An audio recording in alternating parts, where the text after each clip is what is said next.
अस्सलाम वालेकुम। आज के वीडियो का टॉपिक है शुगर, इसे डायबिटीज़ कहते हैं और डायबिटीज़ की कई किस्में हैं।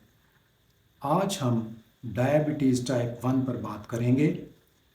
डायबिटीज़ टाइप 1 का दूसरा नाम जुवेनाइल डायबिटीज़ है और इसे इंसुलिन डिपेंडेंट डायबिटीज़ भी कहते हैं। ये ज़्यादातर छोटी उम्र में बच्चों को होती है। डायबिटीज़ के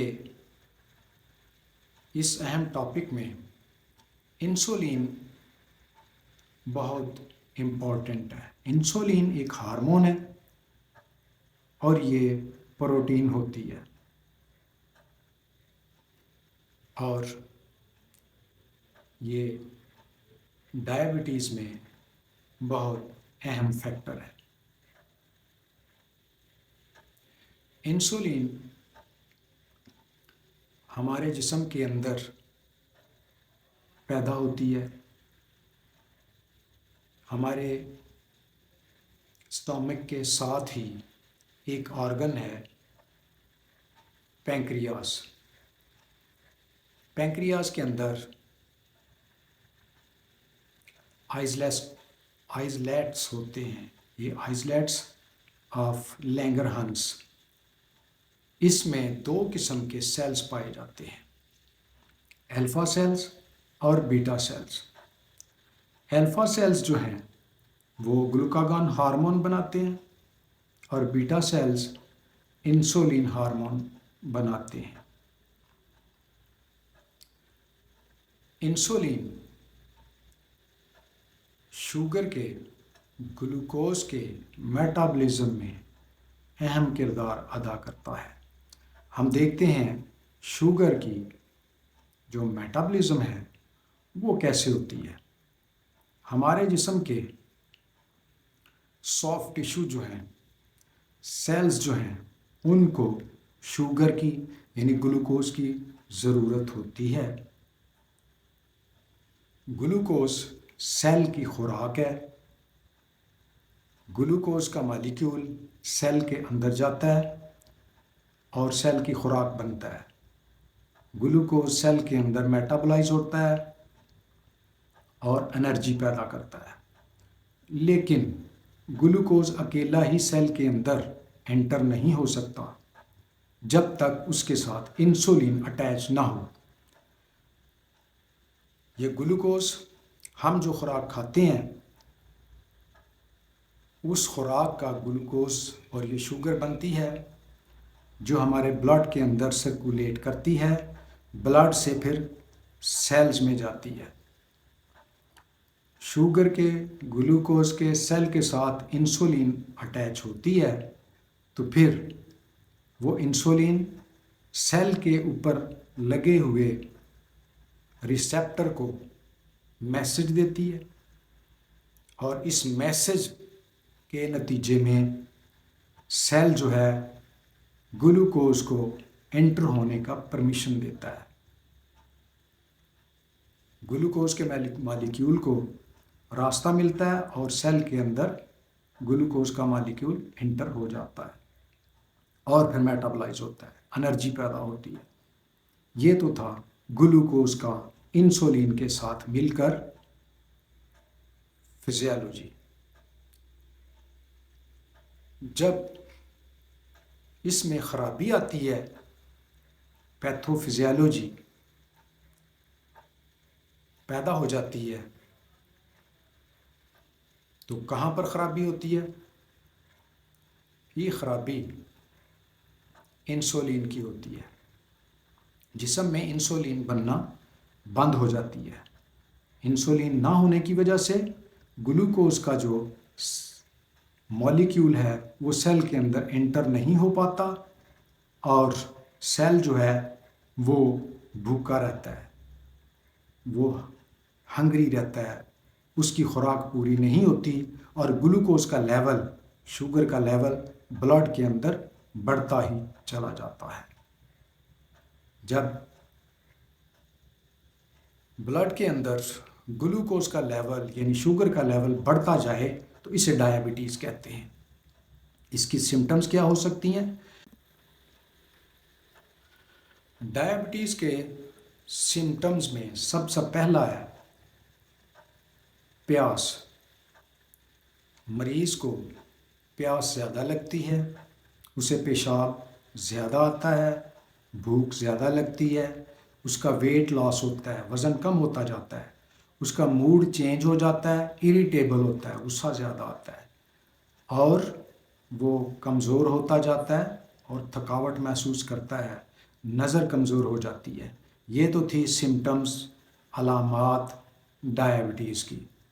अब हम देखते हैं कि डायबिटीज़ टाइप 1 जो है उसकी काज क्या है, उसकी वजह क्या है, कैसे ये पैदा होती है।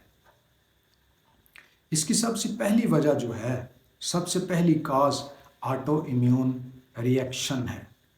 ऑटो इम्यून रिएक्शन ये इम्यूनिटी सिस्टम की ख़राबी की वजह से पैदा होता है। हमारा इम्यूनिटी सिस्टम ये हमारे जिस्म का डिफेंस सिस्टम है, जो हमारे जिस्म को बीमारियों से, जरासीमों और वायरसेस से बचाता है। जब हमारे जिस्म के अंदर कोई वायरस या बैक्टीरिया एंटर हो जाता है तो हमारा इम्यून सिस्टम एक्टिवेट हो जाता है, उस वायरस के ख़िलाफ़, उस बैक्टीरिया के ख़िलाफ़ एंटीबॉडीज़ बनाता है। एंटीबॉडीज़ जो हैं वो ब्लड के ज़रिए पूरे जिस्म में फैल जाते हैं। वो एंटीबॉडीज़ जब पेंक्रियाज के अंदर जाते हैं और बीटा सेल को वो एंटीबॉडीज़ समझते हैं कि ये वायरस है और इस पहचान में गलती की वजह से एंटीबॉडीज़ इन सेल्स को मारना शुरू कर देते हैं, इनकी डिस्ट्रक्शन शुरू हो जाती है। हमारा अपना ही इम्यून सिस्टम, हमारे अपने ही हेल्दी सेल्स जो पेंक्रियाज के अंदर बीटा सेल्स हैं उनको ख़त्म कर देता है। और याद रखिए, बीटा सेल्स इंसुलिन पैदा करते हैं। जब बीटा सेल ख़त्म हो जाएंगे तो इंसुलिन बनना भी बंद हो जाएगी। ये है ऑटो इम्यून रिएक्शन। इंसुलिन बनना बंद हो जाएगी तो फिर क्या होगा, ग्लूकोज जो है वो हमारे सेल्स के अंदर नहीं एंटर हो सकता और फिर ग्लूकोज ब्लड के अंदर लेवल बढ़ता जाता है। दूसरी इसकी कॉज जो है वो जेनेटिक्स है। वालिदैन को अगर डायबिटीज़ है तो उनकी औलाद को, बच्चों को भी हो सकती है। वायरस जो हैं इस सिस्टम को ट्रिगर करते हैं और ऑटो इम्यून पैदा हो जाता है। और एक और वजह जो नई रिसर्च आई है वो ये है कि स्ट्रेस और ग्रीफ, गम, परेशानी, ये भी ऑटो इम्यून पैदा करती है और ये ऑटो इम्यून जो है फिर वो बीटा सेल्स को ख़त्म करना शुरू कर देता है। अब हम देखते हैं कि डायबिटीज़ की वजह से क्या क्या पेचीदगियाँ पैदा होती हैं जिन्हें हम कॉम्प्लिकेशंस कहते हैं। यानी डायबिटीज़ की वजह से और बीमारियां लग जाती हैं, नई बीमारियां, नए डिसऑर्डर्स पैदा होते हैं। उनमें सबसे पहले जो गिना जाता है वो हार्ट डिजीज़ है, दिल की बीमारियां, ब्लड वेसल्स की डिजीज़ हैं, यानी खून की नालियों की बीमारियां हैं। इनमें कौन कौन सी बीमारी हो सकती है? हार्ट की और खून की नालियों की। इनमें एंजाइना है, एंजाइना दिल का दर्द है, हार्ट अटैक हो सकता है, स्ट्रोक हो सकता है और आर्टरीज़ जो हैं वो नैरो हो जाती हैं, आर्टरीज़ खून की शरेयानें जो हैं वो तंग हो जाती हैं। दूसरे नंबर पे जो कॉम्प्लिकेशन है वो न्यूरोपैथी है। ये न्यूरॉन से नर्व्स जो हैं वो डैमेज होती हैं, नर्व्स जो हैं वो डैमेज होती हैं, पेरिफेरल नर्वस सिस्टम तबाह हो जाता है और फिर पेशेंट जो है वो शिकायत करता है कि उसके हाथ और पैर जो हैं वो नम हो जाते हैं, सुन्न हो जाते हैं, सो जाते हैं हाथ पैर, उनमें बर्निंग होती है, जलन होती है और पेन होती है। तीसरी कॉम्प्लिकेशन है नेफ्रोपैथी। ये गुर्दे की तकलीफ़ है, गुर्दे ख़राब हो जाते हैं, गुर्दे के नेफ्रॉन ख़राब हो जाते हैं। गुर्दे के अंदर फिल्टर है जो ब्लड को साफ़ करता है। गुर्दे के अंदर ब्लड की बारीक बारीक नालियाँ, उन्हें कैपिलरीज कहते हैं, वो तबाह हो जाती हैं और फिर गुर्दा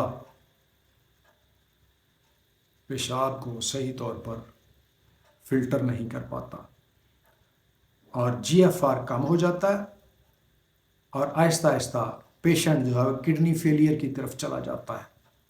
नतीजतन पेशेंट को डायलिसिस पे आना पड़ता है और डायलिसिस उसका कोई हल नहीं बनता और फिर सर्जन जो हैं वो किडनी ट्रांसप्लांट का मशवरा देते हैं कि गुर्दा तब्दील किया जाए। चौथे नंबर पे जो कॉम्प्लिकेशन आती है वो है रेटिनोपैथी। ये आँख का डिसऑर्डर है।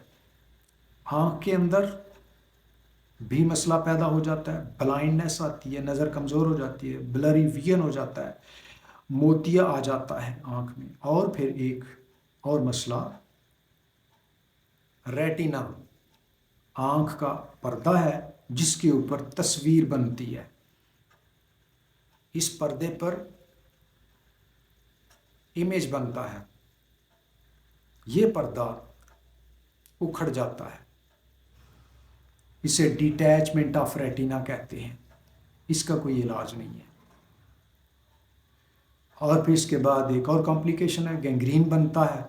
ज़ख़म इतनी जल्दी ठीक नहीं होते, ज़ख़म ख़राब होते जाते हैं और फिर इतने ख़राब हो जाते हैं कि उसमें ब्लड सप्लाई बंद हो जाती है, नर्व सप्लाई बंद हो जाती है और फिर सर्जन उंगली, पाँव या टांग काटने का मशवरा देते हैं और मजबूरन वो टांग या पाँव काटना पड़ता है।